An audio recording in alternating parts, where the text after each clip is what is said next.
Hello नमस्कार दोस्तों। उम्मीद है आप सभी लोग अच्छे होंगे, बहुत बढ़िया होंगे आप सभी लोग। आज का हम लोग एमसीक्यू देखने वाले हैं, प्रैक्टिस सेट है। और आप देख सकते हैं जो किताबें हैं एनसीईआरटी की किताबें हो जाती है। 11 क्लास का हिस्ट्री है ना। आप देख सकते हैं, ये देखिएगा 11 क्लास का हिस्ट्री हो जाता है ना। प्राचीन भारत का इतिहास, और बहुत ही बेहतरीन आपको यहाँ पे प्रश्न मिलने वाला है। टोटल एनसीईआरटी से ही इसको निकाला गया है, 11 क्लास का है ना। तो चलिए हम लोग 30 प्रश्न देखते हैं, और ये सीरीज है जो लगातार आपके सामने चलता रहेगा।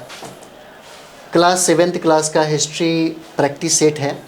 हम लोग पहला प्रश्न जो है वो देखेंगे, और ये प्रश्न निकाला गया है आपके एनसीईआरटी से, क्योंकि आप देखते होंगे कि बीपीएससी अपना जो प्रश्न बनाता है उसका संदर्भ भी एनसीईआरटी होता है, एससीईआरटी की किताबें हो जाती है।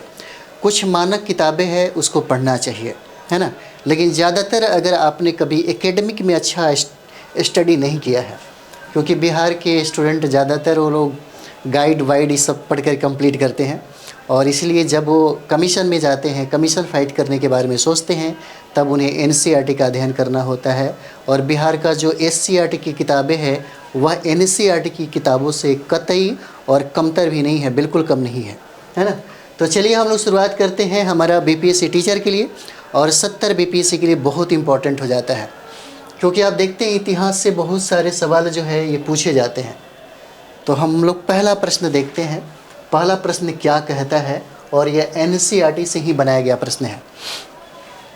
पहला प्रश्न देखिए, कहता है कि हड़प्पा स्थल संदर्भ में निम्नलिखित कथनों पर क्या करिए, विचार कीजिए। निम्नलिखित कथनों पर विचार कीजिए। जब आप एनसीईआरटी का अध्ययन करते हैं तो यहाँ से कॉन्सेप्ट लेवल का प्रश्न ज़्यादा पूछा जाता है, कॉन्सेप्ट और फैक्ट, क्योंकि आप देख रहे होंगे प्रश्नों का जो स्टैंडर्ड है वो बढ़ते जा रहा है। जैसे बीपीएससी ये सोचता है कि हम अपना कहीं ना कहीं जो संदर्भ है, जिस तरह से यूपीएससी का अपना स्टैंडर्ड है, अपना एक वजूद है, उसी तरीके से बीपीएससी अपने कंपटीशन में अपने प्रश्नों में निखार लाना चाहता है। उसकी वैल्यू जो है और उसका जो लेवल कहें तो लेवल बहुत ही स्टैंडर्ड रखना चाहता है। तो आपको एनसीईआरटी उसी तरीके से पढ़ना भी होगा। हम लोग अधिकतर प्रश्न जो आज डिस्कस करने वाले हैं वो कंसेप्ट लेवल का ही होगा, है ना। तो ये कहता है कि हड़प्पा स्थल के संदर्भ में कुछ कथन है जिस पर आपको विचार करने की ज़रूरत है, और कहता है कि बताइए ये दो जो आपको यहाँ पे दिया गया है, पॉइंट जो दिया गया है, बताइए इनमें से कौन सा कथन सही है ना। तो पहला हम लोग देखते हैं, इसमें कहता है कि हड़प्पा स्थलों पर पाई गई मूर्तियाँ पत्थर, कांसे या मिट्टी की बनी थी, है ना। कांसे और मिट्टी की बनी थी। क्या कहता है, हड़प्पा स्थलों पर पाई गई जो मूर्तियाँ हैं पत्थर का, कांसे का और मिट्टी की बनी हुई थी। दूसरा कहता है कि मिट्टी की मूर्तियाँ लाल मिट्टी एवं क्वार्ट्ज नामक प्रस्तर के चूर्ण से बनाई जाती थी, है ना। 1 और 2 पॉइंट हो जाता है। कहता है कि उपर्युक्त कथनों में से कौन सा कथन सत्य है ना। सही आंसर जो है आप चुनिए, क्या हो जाएगा। आंसर में देखेंगे तो 1 हो जाता है, 2 हो जाएगा, 1 2 हो जाएगा, न तो 1 है न तो 2, है ना। तो हम लोग अगर बात करें तो सबसे पहले देखिए कि हड़प्पा स्थलों पर पाई गई जो मूर्तियाँ हैं, क्योंकि हम लोग हड़प्पा स्थल को आदि ऐतिहासिक काल के संदर्भ में रखते हैं, है ना। आदि ऐतिहासिक काल के अंतर्गत हम लोग इसे रखते हैं, क्योंकि यहाँ पे लिपियाँ तो प्राप्त हुई हैं, लेकिन अपठनीय होने के कारण हमको सटीक जानकारी नहीं मिल पाता, जिसके कारण इतिहासकारों के बीच में मतभेद हो जाता है। ठीक है, तो हमें सबसे ज़्यादा जो निर्भर रहना पड़ता है वो पुरातात्विक साक्ष्य है। प्राचीन भारत का इतिहास को समझना है तो पुरातात्विक साक्ष्यों का मूल्यांकन करना होगा, उसका निरीक्षण करना होगा, उसका परीक्षण करना होगा। तो सबसे पहले हम लोग देखेंगे कि हड़प्पा स्थल पर पाई गई मूर्तियाँ जो है पत्थर के बना है, ये भी बात सही है, और कांसे की भी बना हुआ है। और यही तो वजह है कि पूरी दुनिया में अगर हम लोग बात करें, पूरी दुनिया में जितनी भी सभ्यता रहा, क्योंकि हड़प्पा सभ्यता के समकालीन जो सभ्यता हम लोग देखते हैं वो सभ्यता इतनी विकसित अवस्था में नहीं थी जितनी विकसित अवस्था में हड़प्पा सभ्यता थी, है ना। तो वहाँ पे लोगों को कांसे को मतलब पैदा करने का, उत्पन्न करने का, इसका आविष्कारक हम लोग हड़प्पा सभ्यता को ही देते हैं, है ना। क्योंकि कांसा का निर्माण और कांसा बनाने का जो कला है, तांबा और टीन को मिला करके गला करके इसको कांसा बनाई जाती है। और इसका जो सबसे ज़्यादा योगदान है हड़प्पा वासियों को ही है, इसलिए ये भी सही है ना। और मिट्टी की जो बनी थी मूर्तियाँ वो भी सही है, बहुत सारी मृण मूर्तियाँ प्राप्त हुई है। उसके बाद देखिए कहता है कि मिट्टी की मूर्तियाँ लाल मिट्टी एवं क्वार्ट्जाट नामक प्रस्तर के चूर्ण से बनाई जाती थी, ये भी बिल्कुल सटीक है ना। इस तरीके से अगर हम लोग आंसर देखेंगे तो इसका आंसर सी हो जाएगा, 1 और 2 हो जाता है। दोनों कथन जो है ये सही है ना। दोनों कथन क्या हो जाएगा, सही हो जाएगा, है ना। जैसे आप देखते होंगे यहाँ पे दोनों जब पढ़ेंगे और आप 11th क्लास का जब आप हिस्ट्री पढ़िएगा, है ना, और उसमें हड़प्पा सभ्यता जब पढ़ेंगे तो डायरेक्ट ऐसे सवाल आपको निकाल के पूछे जाते हैं, है ना। चलिए आगे हम लोग बढ़ते हैं। दूसरा प्रश्न क्या कहता है, हम लोग दूसरा प्रश्न देखते हैं, है ना। दूसरा प्रश्न देखिए, दूसरा प्रश्न कहता है कि हड़प्पा सभ्यता के लोग, है ना, हड़प्पा के लोगों के संदर्भ में निम्नलिखित कथनों पर विचार कीजिए, ठीक है। और यहाँ पे कथन जो है 3 कथन दिया गया है और फिर कथन पढ़ने के बाद हमको चुनना है इस कथन में से कि कौन सा कथन जो है वो सत्य है, सही है ना, चुनना है हमको। तो सबसे पहला अगर हम लोग बात करें कि हड़प्पा के लोग कांसे की ढलाई बड़े पैमाने पर करते थे, आप अभी ये जानते हैं, है ना, तो ये बात सही है ना। उसके बाद देखते हैं कि हड़प्पा के लोगों द्वारा कांसे की बनाई गई मूर्तियों में भैंस और बकरी की मूर्तियाँ विशेष रूप से उल्लेखनीय है। बात तो ये भी सही है, क्योंकि हड़प्पा अगर पढ़ रहे हैं तो आप देखते हैं कांस्य के लिए, है ना, इसीलिए कांस्य युगीन सभ्यता भी हड़प्पा सभ्यता को कहते हैं। हड़प्पा सभ्यता का बहुत सारा नाम हो जाता है, जैसे मोहनजोदड़ो की सभ्यता भी बोलते हैं, हड़प्पा सभ्यता भी बोलते हैं, कांस्य युगीन भी सभ्यता बोलते हैं ना, क्योंकि कांस्य को बनाने का जो कला जो पूरी दुनिया को सिखाई हड़प्पा वासियों ने, इसके लिए हमेशा, है ना, हमेशा इतिहास के पन्नों में ये कहानी हमेशा दर्ज रहेगा, है ना। तो कांसा जो है, कांसा की अगर बात करें तो तांबा और टीन को मिला करके, है ना, तांबा और टीन को मिला करके जो गला करके जो बनाया जाता है उसी को कांसा कहते हैं। और कांसा बनाने में माहिर थे हड़प्पा सभ्यता के लोग। सिंधु सभ्यता के सभी केंद्रों में कांसे की ढलाई का काम बहुतायत में होती थी। यही तो वजह है कि कांसे की मात्रा इतना ज़्यादा मिला, इतना कारखाने इतने सारे मिले, जिसके बदौलत इतिहासकारों ने इसका नाम ही क्या रख दिया, कांस्य युगीन सभ्यता भी हम लोग इसको बोलते हैं। इस तरीके से अगर देखा जाए तो तीनों का तीनों जो कथन है वो बिल्कुल सही हो जाता है, 1, 2 और 3, यानी कि इसका आंसर क्या होगा, डी हो जाएगा। 1, 2 और 3 हो जाता है ना, 1, 2 और 3 हो जाएगा। इसका आंसर क्या है, डी हो जाएगा। अगर हम लोग इस तरीके से हड़प्पा सभ्यता को पढ़ते हैं या एनसीईआरटी को अगर पढ़ ले तो बहुत बड़ा बात नहीं है कंपटीशन को फाइट करना। फैक्ट तो सारे लोग बनाते हैं, फैक्ट बहुत आसान हो जाता है। फैक्ट को 10 बार रटिए, है ना, अच्छा से अगर एक बार रट जाइए तो आराम से फाइट कर जाइएगा। 50 में तो 49 नंबर भी लाया जा सकता अगर फैक्ट पे खूब कमांड है तब, है ना। लेकिन कॉन्सेप्ट को समझना होगा, और इसके लिए एनसीईआरटी जो एससीईआरटी का हम लोग क्लास कर रहे हैं उसमें बहुत ही ज़्यादा फ़ायदा होता है ना। चलिए आगे हम लोग क्लास में देखते हैं और अगला जो प्रश्न हमारा है उस पर हम लोग चर्चा करेंगे। हमारा यह तीसरा प्रश्न हो जाता है।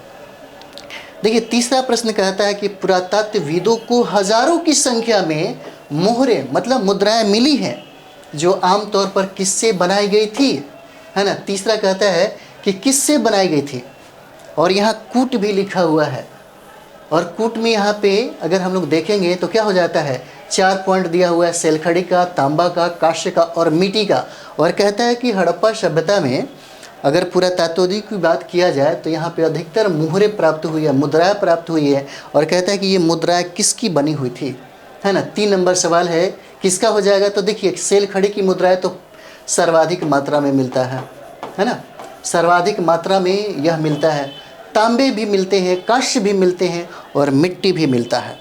इस तरीके से अगर हम लोग आंसर देखेंगे तो 3 का आंसर क्या हो जाएगा, डी हो जाता है। 1, 2, 3, 4, है ना, 1, 2, 3, 4, यानी कि 1, 2, 3, 4 ये चारों का चारों क्या है, यह सही हो जाता है ना, ये एकदम सही हो जाता है 3 का। चलिए अगला हम लोग प्रश्न देखते हैं। 4 नंबर प्रश्न देखें, है ना। 4 नंबर प्रश्न देखिए, देखिए 4 नंबर कहता है कि हड़प्पा की मानक मुद्रा निम्नलिखित में से क्या थी। मानक मुद्रा कहता है 4 नंबर, मानक मुद्रा क्या थी, है ना। 2.2 इंच की वर्गाकार है, 2.3 इंच की वर्गाकार है, 2.4 इंच की वर्गाकार है, 2.3 इंच की वर्गाकार है। देखिए आपको ये फैक्ट है, आपको ध्यान देना पड़ेगा। इसका आंसर आपको ए हो जाएगा, चौथा का आंसर ए हो जाएगा। 2.2 इंच की वर्गाकार है और यह हड़प्पा सभ्यता की मानक मुद्रा हो जाती है ना। हड़प्पा सभ्यता की मानक मुद्रा जो है, जिसका आकार आप देख सकते हैं 2.2 इंच की वर्गाकार हो जाता है ना। चलिए आगे देखते हैं हम लोग। 5वां सवाल हम लोग देखेंगे, क्लास 11 हिस्ट्री है हमारा। तो हड़प्पा मूर्ति कला की मोहरों और टेराकोटा कला में निम्नलिखित में से किस जानवर का प्रतिनिधित्व नहीं किया गया था। 5 नंबर, है ना, नहीं किया गया था। ठीक है, इस चीज़ को समझिए। ये 2002 में भी यूपीएससी में आपको प्रश्न पूछा हुआ है ना। बहुत सारे, जैसे उत्तर प्रदेश के पीसीएस का एग्ज़ाम देखेंगे तो ऐसे प्रश्न पूछे गए हैं। जैसे आप देखते होंगे कि जानवर की बात करें, कहता है कि कौन सा जानवर का प्रतिनिधित्व जो है वो नहीं मिलता है। देखिए कुबड़ वाला जो साढ़ है, जो बैल है, जिसको हम लोग गणेश कौन भगवान है, शिव जी। तो शिव जी का मतलब क्या कहा जाता है, जो उनका जो कुबड़ वाला जो साढ़ है, मतलब प्रतिनिधित्व माना जाता है। और सबसे ज़्यादा सर्वाधिक मात्रा में जो मृण मूर्तियाँ हैं आपको हड़प्पा सभ्यता में मिलता है ना। ये हड़प्पा सभ्यता में मिलता है मृण मूर्तियाँ। किसका, तो कुबड़ वाले साढ़ का। लेकिन सवाल ये भी होता है, लेकिन पुरातत्व साक्ष्यों में गाय का जो साक्ष्य है वो नहीं मिल पाता। गाय का साक्ष्य नहीं मिल पाता। तो कभी कभी आपके दिमाग में भी चलता होगा, बिना गाय का ये साढ़ आया कहाँ से, है ना। लेकिन इसी में कंफ्यूज नहीं होना है ना। जब अगर सवाल पूछ दे आपसे कि किस जानवर की प्राप्ति हड़प्पा सभ्यता में नहीं प्राप्त होती, तो हो जाएगा गाय। गाय का प्रमाण नहीं मिलता, इसीलिए। और ये सबसे ज़्यादा जिस जानवर का चर्चा किया गया है वो कुबड़ वाला साढ़ हो जाता है। तो कुबड़ वाला साढ़ तो बिना गाय की वजह से आ नहीं सकता, है ना। लेकिन आपको जब प्रश्न देगा तो इसका आंसर ए हो जाता है ना, एक गाय। ठीक है, चलिए आगे देखते हैं हम लोग। 6ठा नंबर हमारा सवाल हो जाता है ना। 6 नंबर सवाल हम लोग देखेंगे। देखिए, कहता है कि सिंधु घाटी सभ्यता की धार्मिक संस्कृति के संदर्भ में निम्नलिखित कथनों पर विचार कीजिए, है ना। एक बात जरूर याद रखिएगा, हड़प्पा सभ्यता, है ना, हड़प्पा सभ्यता का पतन होता है, नहीं कि संस्कृति का। और हड़प्पा सभ्यता नगर नियोजन के लिए बहुत ही ज़्यादा फेमस था। अगर पढ़ना हो एक बार तो अच्छे तरीके से हड़प्पा सभ्यता का नगर नियोजन, जो फैसिलिटीज़, जो व्यवस्था है, जो पद्धति है, इसको ज़रूर पढ़िएगा, क्योंकि आपको मेंस में भी ये सवाल पूछे जाते हैं, है ना। और हड़प्पा सभ्यता का पतन है, ये भी सवाल पूछे जाते हैं। तो यहाँ पे देखिए, सिंधु घाटी सभ्यता की धार्मिक संस्कृति के संदर्भ में कहता है कि कथनों पर क्या करिए, विचार कीजिए। और कौन सा कथन है, 1 और 2 कथन हो जाता है। और फिर कहता है कि बताइए इस कथन में कौन सा सत्य है, कौन सा सही है, यही बताइए हमको, है ना। 6ठा नंबर। तो देखिए 2 कथन दिया हुआ है। पहला, टेराकोटा की लघु मूर्तियों पर एक महिला का चित्र पाया गया और इसमें से एक लघु मूर्ति में महिला के गर्भ से उगते हुए पौधे को दर्शाया गया है। बिल्कुल सही है ना। एक महिला के गर्भ से निकलता हुआ पौधा दिखाया गया है। यह रिप्रोडक्शन का एक प्रमाण है ना। और प्रजनन का जो प्रमाण है, जो यहाँ से आपको हड़प्पा से भी प्राप्त होता है। उसके बाद जो दूसरा हमारा कथन है, कहता है कि हड़प्पाई पृथ्वी को उर्वरता की देवी मानते थे। इसी से जोड़ दिया, कनेक्ट कर दिया इसी से। और कहता है कि और पृथ्वी की पूजा उसी तरह करते थे।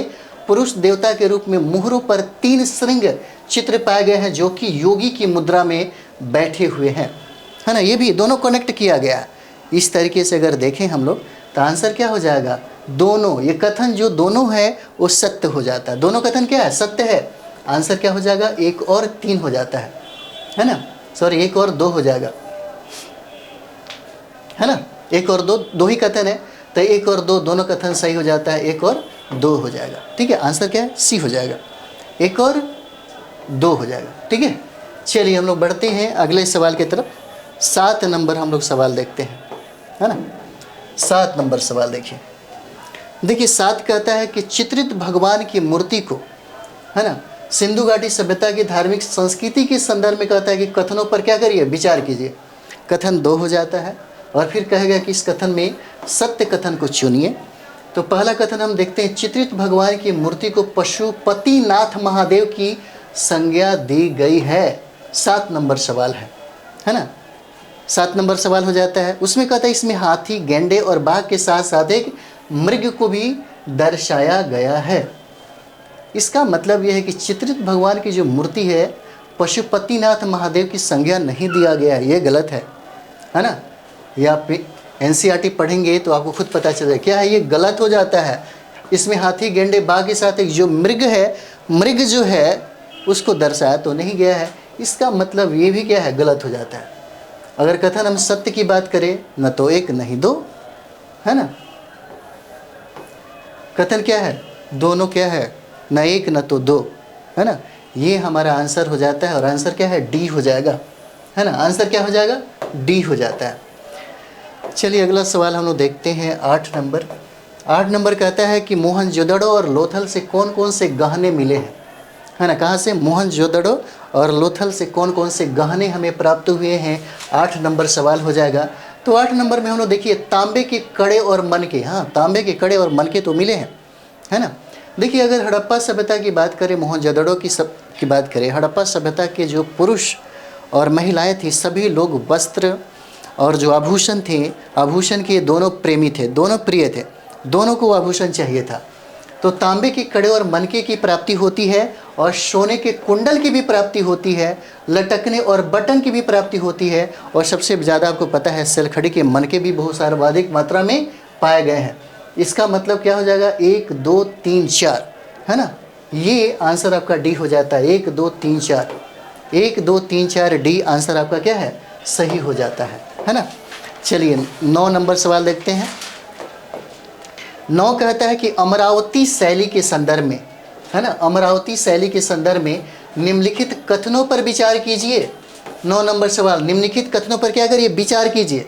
और कहता है विचार करने के बाद ये भी बताइए कि कौन सा कथन क्या है, सही है। पहला हम लोग देखेंगे इसका विस्तार जो है किसका, अमरावती शैली का। इसका विस्तार कृष्णा गोदावरी की निचली घाटी में, अमरावती और नागार्जुन कोंडा में और उसके आसपास के क्षेत्रों में है। ये तो बिल्कुल सही है ना। अमरावती शैली का जो उत्पत्ति हुआ, इसमें हम लोग बात करें तो सातवाहन काल के समय में इस कला का सबसे ज़्यादा विकास हुआ है, सबसे ज़्यादा विकास हुआ है ना। और यह इसका विस्तार अगर हम लोग देखें तो कृष्णा गोदावरी की जो घाटियाँ हैं उसमें भी मिला है और वहाँ अमरावती और नागार्जुन कोंडा का क्षेत्र जो है, आसपास के जो क्षेत्र हम लोग देखते हैं, अमरावती शैली का सबसे ज़्यादा विस्तार हम लोग देखते हैं। उसके बाद देखिए कहता है कि यह शैली स्वदेशी रूप में विकसित हुई। इस शैली पर किसी भी प्रकार का विदेशी प्रभाव नहीं था, इसलिए इस शैली को हम लोग स्वदेशी शैली भी कहते हैं। और इसमें सबसे ज़्यादा जो संरक्षण दिया वो आपको सातवाहन राजाओं के द्वारा मिला, है ना। संरक्षण सबसे ज़्यादा किसको मिला, सातवाहन राजाओं को। इसका मतलब क्या है, यह तीनों का जो कथन है, तीनों 1 2 3 जो कथन दिया हुआ है, यह कथन सत्य है। मतलब 1 2 3 यानी कि आंसर क्या हो जाता है, डी हो जाएगा, है ना। इसका आंसर क्या हो जाएगा, डी हो जाता है। चलिए आगे बढ़ते हैं हम लोग। 10 नंबर सवाल हम लोग देखते हैं। 10 क्या कह रहा है, कहता है कि मोहनजोदड़ो से निम्नलिखित में से क्या क्या प्राप्त हुआ है ना। मोहनजोदड़ो में से कहता है कि बताइए क्या क्या प्राप्त हुआ है। सबसे पहला अगर हम लोग बात करें यहाँ पे 10 नंबर सवाल, काश्य की नर्तकी की मूर्ति। जैसे ही आप हड़प्पा सभ्यता पढ़ते हैं, जब काश्य के बारे में बात करते हैं तो आप समझ जाए कि बिल्कुल क्या है, सही हो जाता है, काश्य की नर्तकी की मूर्ति हो जाता है ना। और दूसरा जो कहता है यहाँ पे कि पशुपति महादेव की मुहरे प्राप्त हुई है ना, ये भी सही है। और दाढ़ी वाले मनुष्य की पत्थर की मूर्तियाँ भी मिली है। कभी कभी इसका तादत्म्य में इतिहासकार लोग कहते हैं कि जैन मुनि है ना, ऐसे मतलब कहा जाता है। और कहता है कि उपयुक्त कथनों में से कौन सा कथन सत्य है, सत्य कथन को आप बताइए। तो सत्य कथन तो तीनों का तीनों हो जा रहा है, 1 2 3। इसका आंसर क्या है, डी आंसर हो जाएगा, 1 2 और 3। इसका आंसर क्या है, डी हो जाता है ना। चलिए आगे बढ़ते हैं हम लोग। 10 नंबर सवाल देखेंगे। 11 नंबर हम लोग 10 देखें ना, 11 नंबर हम लोग देखते हैं। चलिए 11 नंबर सवाल है, कहता है कि सिंधु घाटी में पाए गए मिट्टी के बर्तन के संदर्भ में निम्नलिखित कथनों पर विचार कीजिए। और कथन आपको 3 कथन देता है यहाँ पे। सबसे पहले हम लोग देखेंगे कि सिंधु घाटी में पाए गए मिट्टी के बर्तन अधिकतर कुम्हार की चाक पर बनाए गए बर्तन है। जैसे आप देखते हैं मिट्टी की बर्तन बहुत ज़्यादा मिला है ना, तो मिट्टी के जो बर्तन बनाए जाते थे उसका इस्तेमाल जो बनाया जाता था वो कुम्हार की चाक पे सबसे ज़्यादा बनाया गया, और ऐसा प्रमाण मिला है यहाँ पे हड़प्पा सभ्यता में। और उसी जो बर्तन बनाए जाते थे उसकी रंगाई भी किया जाता है ना, पेंटिंग भी किया जाता था। तो वही चीज़ उसी से रिलेटेड सारी चीज़ें बनाया गया है। दूसरा देखिए, काले रंगीन बर्तनों पर लाल लेप की एक मुहर, एक सुंदर परत है जिस पर चमकीले काले रंग से ज्यामितीय आकृति और पशुओं के डिजाइन बने हुए हैं, है ना। ये भी बिल्कुल सही है। और कहता है कि बहुरंगी मृद भांड बहुत कम पाए गए हैं। जैसे बहुरंगी का मतलब अनेक अनेक रंगों में, ऐसा कुछ नहीं है, उसमें काले रंग का और रेड कलर का जो है ना मतलब लेप लगाया गया है। जब भी आप देखते होंगे, अभी भी वर्तमान संदर्भ में अगर आप कभी घड़ा लेने जाते हैं तो आपको कभी कभी ये डिजाइन देखने को मिल जाता है ना। और बहुरंगी मृद भांड जो है बहुत कम पाए गए हैं। इसका मतलब है कथन, अगर हम लोग सही की बात करें इसमें, तो 1 भी सही हो जाता है और 2 भी सही हो जाता है और 3 भी सही हो जाता है। इसका मतलब ये है 11 का आंसर क्या हो जाएगा, डी हो जाता है। 1, 2 और 3 हो जाता है ना। 1, 2 और 3 हो जाएगा इसका आंसर। चलिए आगे बढ़ा जाए। 12 नंबर सवाल हम लोग देखेंगे, है ना। 12 नंबर कहता है कि धौलावीरा से निम्नलिखित में से क्या क्या प्राप्त हुआ है। धौलावीरा से, देखिए धौलावीरा से बहुत बार प्रश्न पूछा गया, बहुत बार प्रश्न पूछा गया। और आपको बता दें कि हड़प्पा सभ्यता में धौलावीरा से सबसे सुंदर और सबसे उन्नत जल निकासी जो प्रणाली है, जो पद्धति जो दिखाया गया वहाँ पे, वो पूरी दुनिया में ऐसी पद्धति, ऐसी व्यवस्था कहीं और किसी भी सभ्यता में नहीं पाया जाता। और धौलावीरा जो है इसके लिए बहुत ही ज़्यादा प्रसिद्ध है। और यही कहता है कि क्या क्या मिला है, कहाँ से, तो धौलावीरा से। तो सबसे पहले हम लोग बात करें कि जल निकासी प्रबंधन जो है इसका सबसे ज़्यादा उन्नत था हड़प्पा सभ्यता में, ठीक है। 12 नंबर हम लोग देख रहे हैं अभी। उसके बाद देखिए, जलकुंड की प्राप्ति हमको धौलावीरा से ही प्राप्त होता है। इसका मतलब क्या है, यह भी सही है। और कहता है कि धौलावीरा में पत्थरों के ढांचों के अनेक अवशेष भी मिले हैं। इसका मतलब क्या है, ये भी सही है ना। और कहता है कि बताइए इन कथनों में कौन कौन सा कथन है जो सत्य हो जाता है। इसका मतलब कथन क्या हो जाएगा, 1, 2 और 3 हो जाएगा। इसका आंसर क्या है, डी हो जाता है ना, डी हो जाएगा। जैसे आप देखते हैं कि हड़प्पा सभ्यता में सबसे बड़ा जो सभ्यता है मोहनजोदड़ो हो गया। लेकिन जब बारी भारत की आती है कि भारत में सबसे बड़ा कौन हो जाएगा वर्तमान संदर्भ में, तो आपको राखीगढ़ी हो जाता है ना। चलिए आगे हम लोग बढ़ते हैं।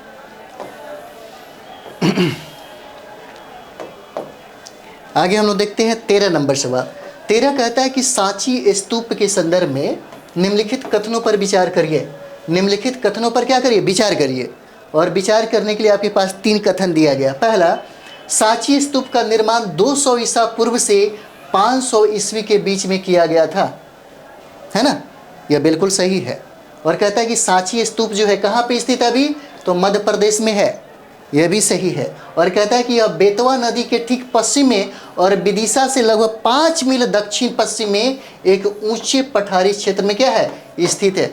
इसका मतलब क्या है, ये भी सही है ना। तो ये क्या कहता है कि उपयुक्त कथनों में से बताइए कि कौन सा कथन इसमें से क्या है, सही हो जाता है।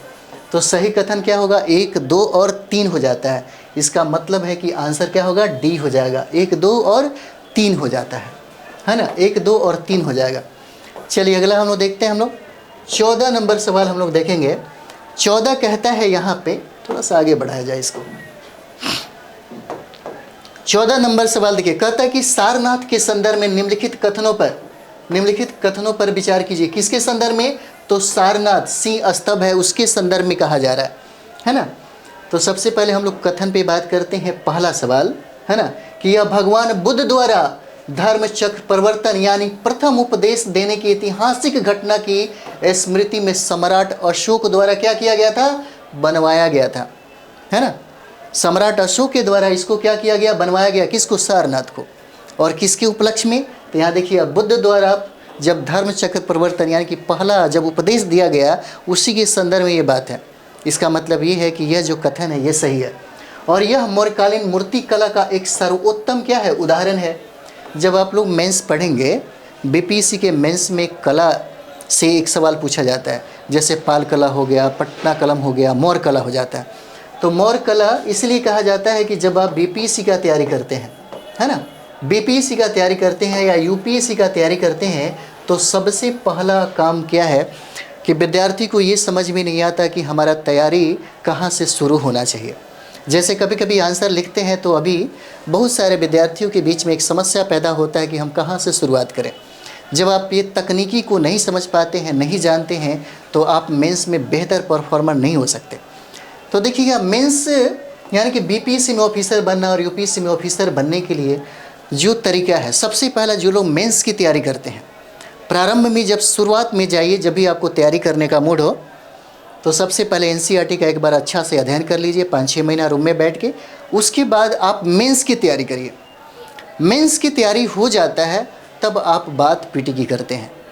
अगर आप शुरुआत में ही पीटी का तैयारी करेंगे तो सबसे पहले आपका जो बौद्धिकता, मौलिकता और आपका जो व्यापक दृष्टिकोण है ना, वो खतरे में पड़ जाता है। यानी कि ना के बराबर विद्यार्थी पीटी से जब तैयारी करते हैं तो उनका मेंस होता है, उनका इंटरव्यू होता है, ना के बराबर होता है। लेकिन जो विद्यार्थी मेंस तैयारी करने के बाद, यानी कि प्रारंभ में जब मेंस की तैयारी कर लेते हैं, तब उनका अगर पीटी हो जाता है तो एक बार में निश्चित तौर पे वो फाइट कर जाते हैं। इसी तरीके से मतलब समझिए कि अभी अगर हम लोग बात करें बिहार में, तो बिहार में अधिकतर बच्चे जो हैं, लगभग 99, मानिए ना कि 99% ऐसे विद्यार्थी हैं जो सबसे पहले पीटी के बारे में सोचते हैं। इसलिए बिहार से रिजल्ट नहीं हो पाता है। बिहार में आप देखते होंगे अधिकतर जो विद्यार्थी हैं दिल्ली चले जाते हैं, या कोई अच्छे जो गाइडलाइन करने वाले जो टीचर हैं उनके संपर्क में जो विद्यार्थी रहेंगे वहीं ज़्यादा फाइट करते हैं, है ना। जो भीड़ भाड़ की पटना, मुसल्लापुर हाट का जो क्षेत्र आप देख रहे हैं, यहाँ पे बहुत सारे एक से एक मतलब भीड़ में भीड़ पढ़ने वाले लोग का एक भी फाइनल में रिजल्ट नहीं होता, है ना। ये किसी से भी आप पूछ सकते हैं, बाकी यूट्यूब पे तो बहुत सारा चीज़ें दिखाया जाता है ना। तो चलिए हम लोग देखते हैं इसको। पहली बात कि अशोक द्वारा बनवाया गया, ये सही है। और ये कहता है कि यह मौर्यकालीन मूर्ति कला का एक सर्वोत्तम उदाहरण हो जाता है। उसके बाद देखिए, इस सिंह स्तंभ को ऊपरी चक्र और कमलाधार के बिना स्वतंत्र भारत का राष्ट्रीय प्रतीक के रूप में क्या किया गया, अपनाया गया। ये भी सही है। इसका मतलब ये है कि ये जो कथन है आपके सामने 1, 2 और 3, तीनों कथन जो दिख रहा है यहाँ पे, वो सत्य है। 1, 2 और 3 कथन जो है क्या हो जाता है, सही हो जाता है। इसका आंसर क्या है, डी हो जाता है। 14 का आंसर क्या हो गया, डी हो जाता है। चलिए आगे हम लोग देखते हैं, बहुत प्रश्न भी करना हम लोग को। 15 नंबर सवाल है, कहता है कि सारनाथ के संदर्भ में निम्नलिखित कथनों पर विचार कीजिए, है ना। निम्नलिखित कथनों पर विचार करिए। पहला कथन कहता है कि वृत्ताकार शीर्ष फलक एक उल्टे कमल की आकृति पर टिका हुआ दिखाई देता है। जब आप मेंस आप पाल मतलब मौर्य कला अगर पढ़ते, आप मौर्य कला पढ़ते, है ना, तो मौर्य कला में ये सारा विशेषता जो है आपको मिलता। मौर्य कला में ये जो सारा जो विशेषता है वो आपको दिखाई देता। तो इसका मतलब ये जो पहला जो कथन है एकदम सही है। दूसरा कहता है कमल पुष्प की प्रत्येक पंखुड़ी को उसकी सघनता को ध्यान में रखते हुए बनाया गया है, यह भी बिल्कुल सही है। और कहता है कि नीचे के हिस्से में वक्र तलों को सुंदरता से उकेरा गया है, यह भी सही है। अगर हम लोग बात करें कि कौन सा कथन सत्य हो जाता है, तो यह कथन जो सत्य हो जाएगा 1, 2 और 3 हो जाता है। आंसर क्या है, डी हो जाता है। ठीक है, डी आंसर हो जाएगा। एनसीईआरटी 11 क्लास का जब चलेगा तो हम उसमें पूरा डिटेल्स में बात करेंगे। अभी 8th क्लास का ही चल रहा है, एससीईआरटी की किताबें चल रही है। अगर उसमें हड़प्पा सभ्यता, क्योंकि हड़प्पा सभ्यता भी हम पढ़ाए हुए हैं, पूरे डिटेल्स में पढ़ाए हुए हैं। 5-6 क्लास में आप चाहें तो आप देख सकते हैं। यूपीएससी और बीपीएससी के लिए बहुत ही शानदार है। तो यहाँ पे देखते हैं हम लोग 16 नंबर सवाल क्या कहता है। 16 नंबर कहता है कि अशोक के सारनाथ सिंह शीर्ष स्तंभ के फलक पर चित्रित चित्र का सही क्रम बताइए। क्रम पूछता है, क्रम, है ना, क्रम पूछ रहा है यहाँ पे कि क्रम बताइए आप 16 नंबर का, है ना, क्रम कहता है। तो सबसे पहले जो क्रम होता है वो घोड़ा हो जाता है। सबसे पहले क्या होगा, घोड़ा हो जाएगा। उसके बाद क्या हो जाता है, सिंह हो जाता है। उसके बाद हाथी हो जाएगा। उसके बाद वृषल हो जाएगा। इसका मतलब ये है कि आंसर क्या है, डी हो जाएगा। ये क्रम के अनुसार है ना, क्रम के अनुसार हो जाता है। और इसका जो इस संबंध जो है बुद्ध के जीवन से भी है। बुद्ध के जीवन से भी इन सारे पशुओं का, जानवरों का संबंध हो जाता है। क्रम में याद रखना जरूरी है। अश्व हो जाएगा, सिंह, हाथी और वृषल हो जाता है। आंसर डी हो जाता है। चलिए 17 नंबर हम लोग सवाल देखेंगे। 17 कहता है कि बादामी की गुफा निम्नलिखित में से किस राज्य में है? कौन सा बादामी की गुफा, है ना। 17 नंबर सवाल है, कहता है कि बादामी की गुफा कहता है किस राज्य में है? तो बादामी की गुफा आपको पता होगा कर्नाटक राज्य में हो जाता है, फैक्ट है, याद ही रखना पड़ेगा। बादामी की गुफा कहाँ पे? कर्नाटक में। आंसर क्या है? ए हो जाएगा। चलिए 18 नंबर हम लोग सवाल देखेंगे। 18 नंबर सवाल, 18 कहता है कि स्तूप निम्नलिखित में से कहाँ कहाँ पाए गए हैं, है ना। स्तूप कहाँ कहाँ पाए गए हैं? तो सबसे पहले हम लोग देखेंगे राजगिरी हो जाता है ना, राजगिरी हो जाएगा, वैशाली हो जाएगा, कपिलवस्तु हो जाता है और कुशीनगर में है। स्तूपों की संख्या 8 हो जाता है ना। 8 को आपको क्रम में याद रखना होगा। अगर आप मौर्य कला पढ़ रहे होंगे, है ना, बुद्ध अगर पढ़ रहे होंगे आप, बुद्ध भी हम पढ़ाएं, बुद्ध भी अगर पढ़ रहे होंगे तो सारा का सारा प्रश्न वहाँ से मिल ही जाता है ना। स्तूप,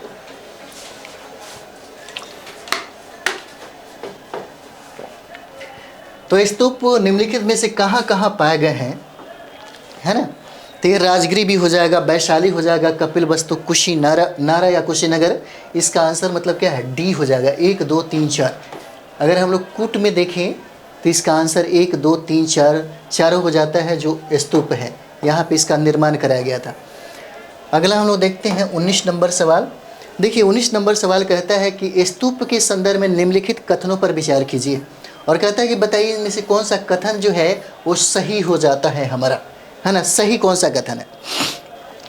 देखिए स्तूप एक गोल टीले के आकार की संरचना है जिसका प्रयोग बौद्ध अवशेषों को रखने के लिए किया जाता है ना। जब बौद्ध भिक्षु की मृत्यु होती है तो मृत्यु के बाद जो अवशेष होते हैं उसी पे स्तूप बनाई जाती है ना।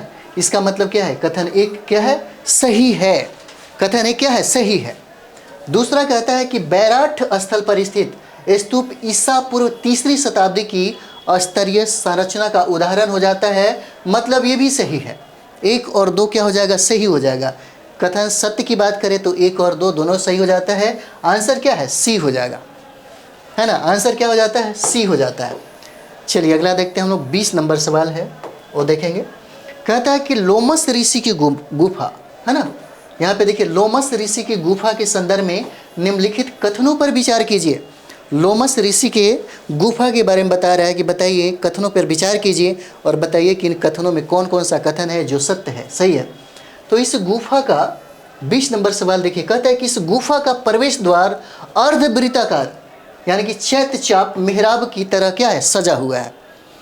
अर्धवृत्ताकार, अर्धवृत्ताकार जैसे ही आएगा चैत्य चाप की तरह। इसका मतलब क्या है? यह जो गुफा है लोमस ऋषि का जो गुफा है, जो आपका कथन ये कहता है, पहला कथन तो बिल्कुल सही है।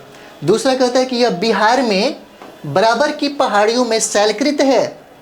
यह बिहार में बराबर की पहाड़ियों में क्या है? शैलकृत है, ये भी सही है। और कहता है कि इस गुफा का भीतरी कक्ष आयताकार है और उसके पीछे एक गोलाकार कक्ष भी है, ये भी सही है। और कहता है कथन बताइए कौन सा कथन सत्य है? इसमें आंसर 1 2 और 3 हो जाता है ना। 1 2 और 3 हो जाएगा। चलिए 21 नंबर हम लोग देखते हैं।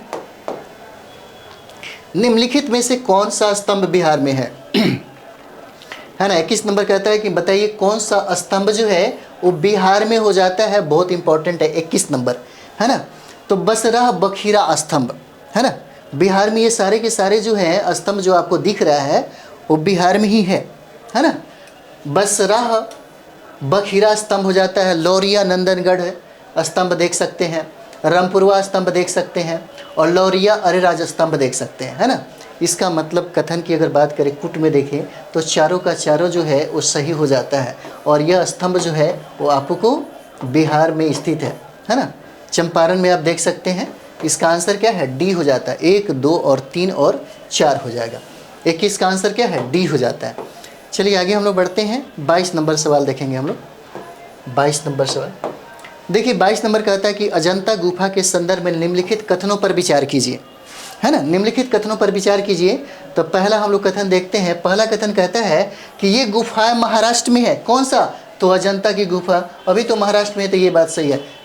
मतलब महाराष्ट्र के औरंगाबाद के पास बाघोरा नदी के पास सह्याद्री पर्वतमाला में रॉक कट गुफाओं की एक श्रृंखला के रूप में स्थित है, ये सही है ना। दूसरा कहता है कि इसमें 29 गुफाएं हैं। आप एनसीईआरटी जरूर पढ़िए, ये सारा चीज़ें लिखा हुआ है। इसमें कुल 29 गुफाएं हैं और इसका संबंध किससे है? बौद्ध धर्म से है, जिसमें 25 को विहार या आवासीय गुफाओं के रूप में, जबकि 4 को चैत्य और प्रार्थना हॉल के रूप में इस्तेमाल किया जाता था।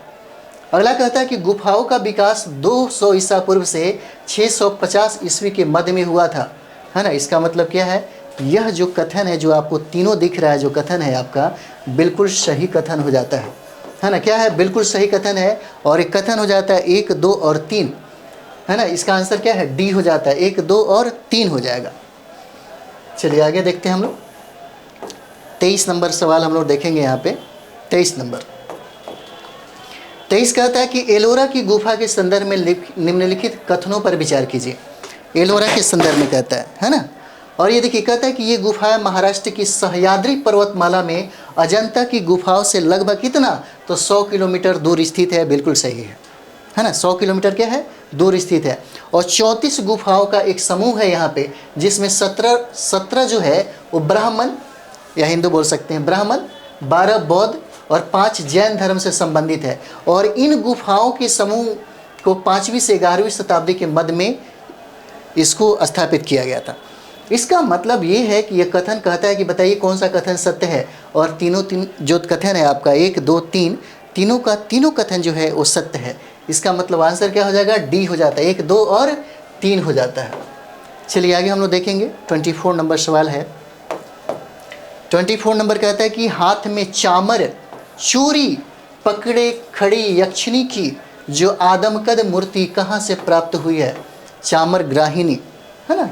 खड़ी जो यक्षिणी की जो मूर्तियां हैं, आदमगढ़ जो मूर्ति मिला है, यह कहाँ से प्राप्त हुआ है? तो 24 का देखिए बहुत इंपॉर्टेंट है आपका, है ना। यह VVI हो जाता है, प्रश्न पूछे जाते हैं। और यह जो प्राप्त हुआ है आपके बिहार से प्राप्त हुआ है। आंसर क्या हो जाएगा? ए हो जाएगा, है ना। चामर ग्राहिणी की जो मूर्तियाँ हैं वो आपको बिहार से प्राप्त होता है। चलिए 25 नंबर सवाल हम लोग देखते हैं। 25 कहता है कि भरहुत स्तूप के संदर्भ में, है ना, भरहुत स्तूप के संदर्भ में निम्नलिखित कथनों पर विचार कीजिए। पहला कथन कहता है कि इसका निर्माण पहली बार 3री शताब्दी ईसा पूर्व में मौर्य राजा अशोक द्वारा क्या किया गया था? करवाया गया था, है ना। दूसरा कहता है कि भरहुत स्तूप की रेलिंग में यक्षों और यक्षिणियों के कई चित्र हैं, जो लंबे समय से भारतीय समाज का क्या रहा है? हिस्सा रहा है। इसका मतलब क्या हो जाएगा? 25 नंबर सवाल हम लोग देखेंगे। तो 25 का कथन की अगर बात करें और कहता है कि कथन में सत्य कौन सा हो जाएगा? तो दोनों कथन ये सत्य हो जाते हैं। 1 और 2 दोनों कथन क्या हो जाएगा? सत्य हो जाएगा। इसका आंसर सी है, 1 और 2 हो जाता है। चलिए अगला प्रश्न देखेंगे हम लोग। 26 नंबर 26 26 कहता है कि गांधार शैली के संदर्भ में निम्नलिखित कथनों पर, गांधार शैली के संदर्भ में निम्नलिखित कथनों पर विचार कीजिए। पहला कथन की बात करें तो यह इसका उदय जो है मौर्योत्तर काल के समय में हुआ था। बिल्कुल सही है। 26 नंबर सवाल जो है ना। और दूसरा कथन कहता है कि इसको संरक्षण कुषाण शासकों द्वारा किया गया, है ना, कुषाण शासकों के द्वारा किया गया। और कहता है कि इसने बुद्ध मूर्ति को लहराते घुंघराले बाल, आध्यात्मिक या योगी मुद्रा, आभूषण रहित, जटायुक्त, आधी बंद, आंधी खुली आंख दर्शाया गया है ना। अगर हम लोग तीनों कथन की बात करें, तीनों कथन पे अगर विचार हम लोग करें तो तीनों का तीनों कथन क्या हो जाता है? सही हो जाता है। इसका मतलब है कि आंसर हमारा डी हो जाएगा, 1, 2 और 3 हो जाता है ना। चलिए आगे देखते हैं। 27 नंबर सवाल है। 27 नंबर कहता है कि मथुरा शैली के संदर्भ में निम्नलिखित कथनों पर विचार कीजिए। कौन सा? तो मथुरा शैली के संदर्भ में इसका उदय मौर्योत्तर काल के समय में हुआ। 27 नंबर सवाल किसके समय में हुआ? यहाँ पे देखिए, इसका जो अगर हम लोग बात करेंगे 27 नंबर, तो यहाँ पे देखेंगे इसका जो उदय है मौर्योत्तर काल के समय में हुआ, है ना। ये बिल्कुल सही है, ठीक है। और यहाँ पे कहता है कि इसको संरक्षण सातवाहन राजाओं के द्वारा क्या हुआ? सातवाहन राजाओं के द्वारा दिया गया। ये बात गलत लगता है ना। दूसरा क्या है? गलत है। और तीसरा, इसने बुद्ध मूर्ति को प्रशंसित चेहरा, है ना, प्रशंसित चेहरा, तंग कपड़ा, उसके बाद हष्ट पुष्ट शरीर, बाल मुंडित सर, पद्मासन मुद्रा और सिर के पीछे प्रभा मंडल दर्शाया गया है। यह सही है। यानी कि 2 जो आपको दिख रहा है मथुरा शैली में, 1 और 3 ये सही है। दूसरा क्या है? गलत है। इसका मतलब आंसर क्या हो जाएगा? 27 का आंसर सी हो जाता है, 1 और 3 हो जाएगा, है ना, 1 और 3 इसका आंसर हो जाएगा, 3 ये सही हो जाता है। ठीक है, चलिए आगे बढ़ा जाए। आगे क्या कहता है, 28 नंबर सवाल हम लोग देखेंगे। दक्षिण भारत के निम्नलिखित में से कौन कौन से स्तूप हैं? दक्षिण भारत कहता है 28 नंबर, है ना, दक्षिण भारत का।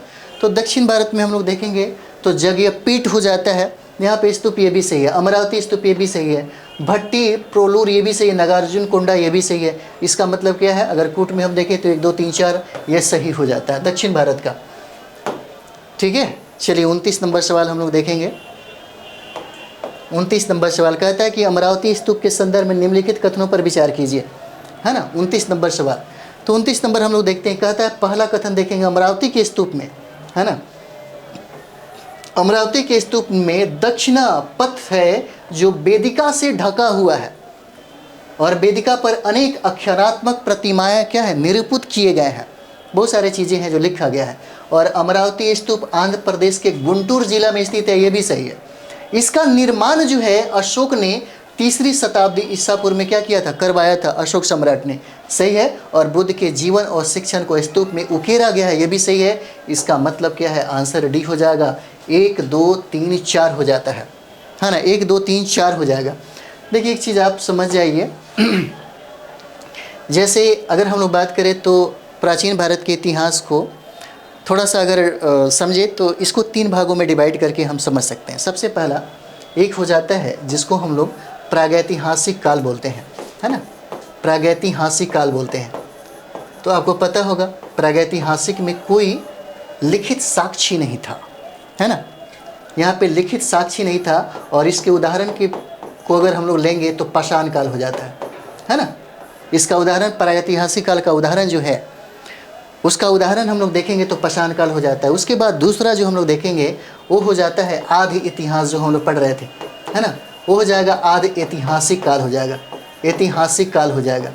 देखिए इसमें लिपि तो मिला है, लिपि मिला है, लेकिन इसे पढ़ा नहीं जा सका, है ना, यानी कि अपठनीय होने के कारण, है ना, अपठनीय है, इसको पढ़ा नहीं जा सका, इसीलिए इस काल को हम आदि ऐतिहासिक कहते हैं। और इसको अगर हम रखेंगे तो हड़प्पा सभ्यता हो जाएगा, है ना, हड़प्पा सभ्यता हो जाएगा।